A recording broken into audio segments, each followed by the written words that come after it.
Thank you. Thank you very much.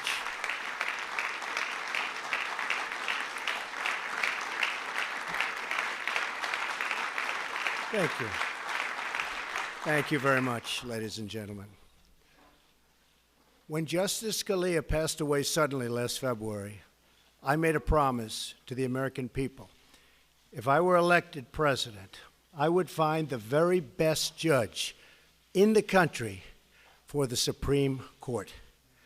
I promised to select someone who respects our laws and is representative of our Constitution and who loves our Constitution, and someone who will interpret them as written. This may be the most transparent judicial selection process in history. Months ago, as a candidate, I publicly presented a list of brilliant and accomplished people to the American electorate and pledged to make my choice from among that list. Millions of voters said this was the single most important issue to them when they voted for me for president. I am a man of my word. I will do as I say, something that the American people have been asking for from Washington for a very, very long time. Today,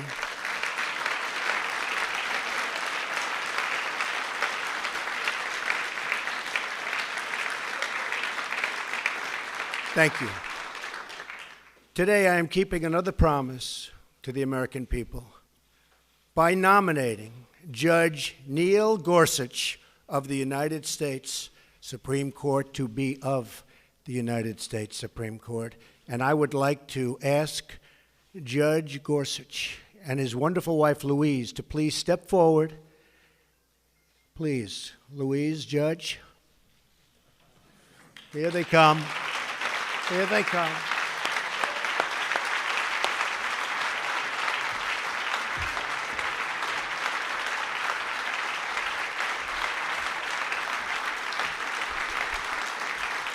So was that a surprise? Was it?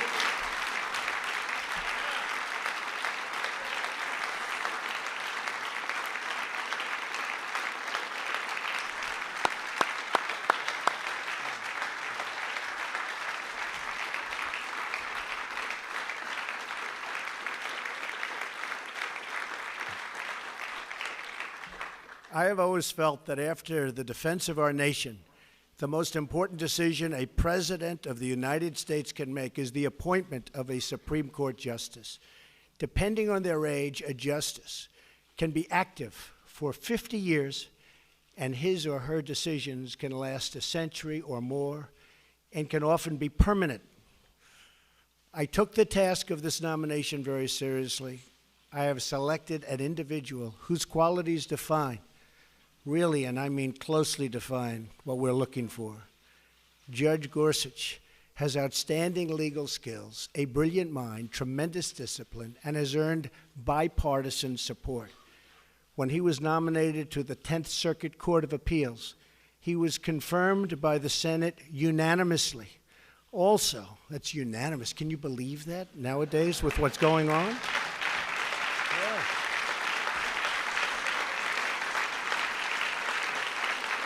Does that happen anymore? Does it happen? I think it's going to happen, maybe again. Also with us tonight is Maureen Scalia, a woman loved by her husband and deeply respected by all. I am so happy she is with us. Where is Maureen? Please stand up. Thank you, Maureen.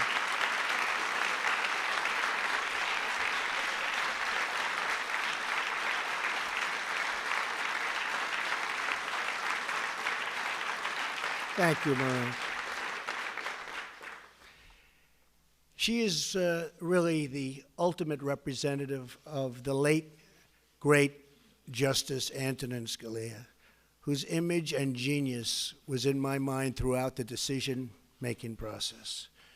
Not only are we looking at the writings of the nominee, and I studied them closely, but he is said to be among the finest and most brilliant, oftentimes, the writings of any judge for a long, long time.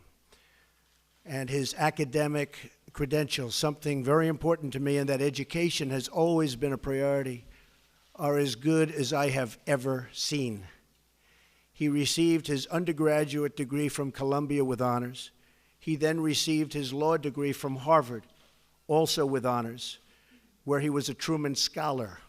After Harvard, he received his doctorate at Oxford, where he attended as a Marshall Scholar, one of the top academic honors anywhere in the world. After law school, he clerked on the Supreme Court for both Justices Byron White and Anthony Kennedy. It is an extraordinary resume, as good as it gets. Judge Gorsuch was born and raised in Colorado and was taught the value of independence, hard work, and public service. While in law school, he demonstrated a commitment to helping the less fortunate. He worked in both Harvard Prison Legal Assistance Projects and Harvard Defenders Program. Brilliance being assured, I studied every aspect of his life. He could have had any job at any law firm for any amount of money.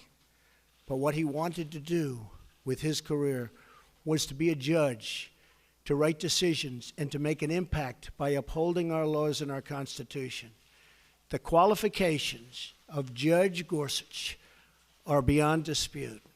He is the man of our country and a man who our country really needs, and needs badly, to ensure the rule of law and the rule of justice. I would like to thank Senate leadership. I only hope that both Democrats and Republicans can come together for once for the good of the country. Congratulations to you and your family. May God bless you. May God bless our glorious nation. Judge Gorsuch, the podium, sir, is yours.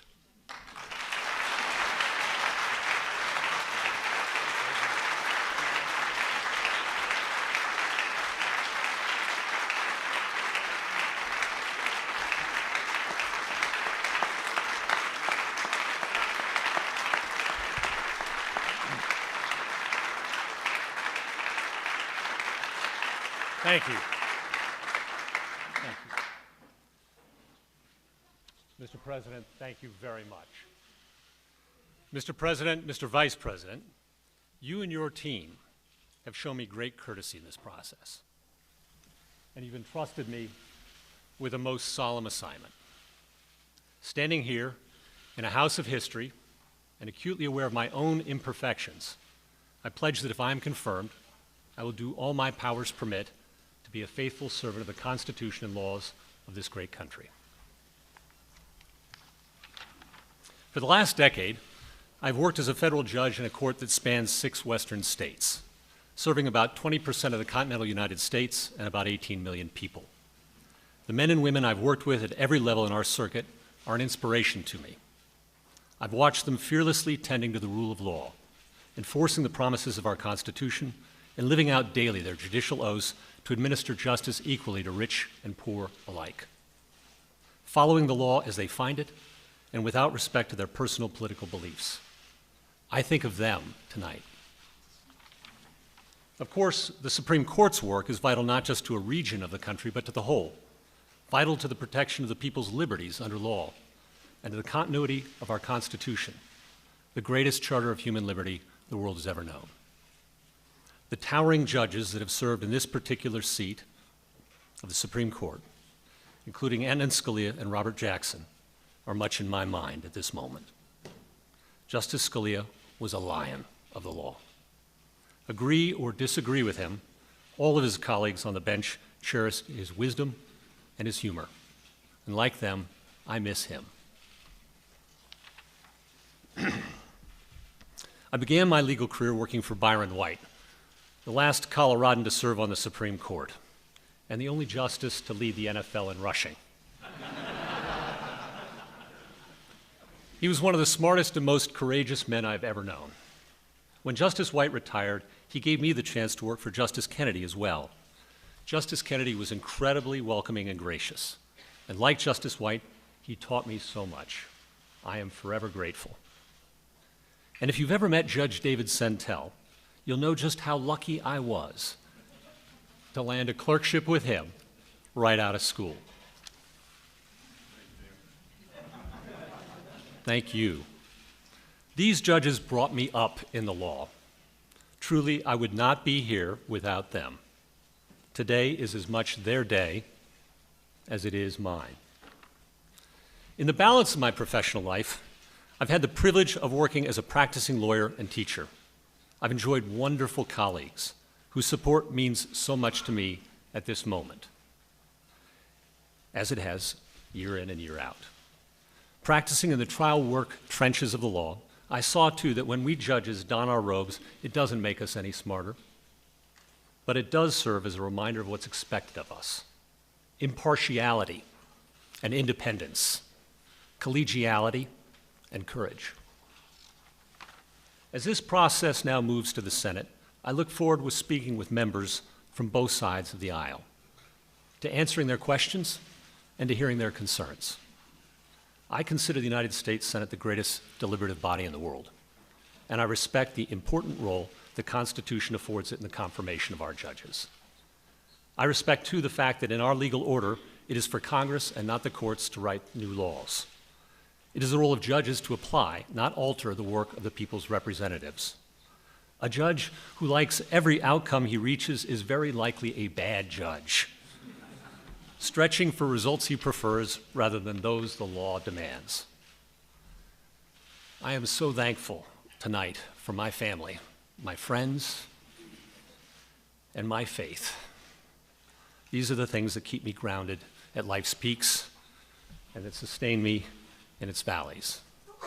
To Louise, my incredible wife and companion of 20 years, my cherished daughters who are watching on TV, and all my family and friends, I cannot thank you enough for your love and for your prayers.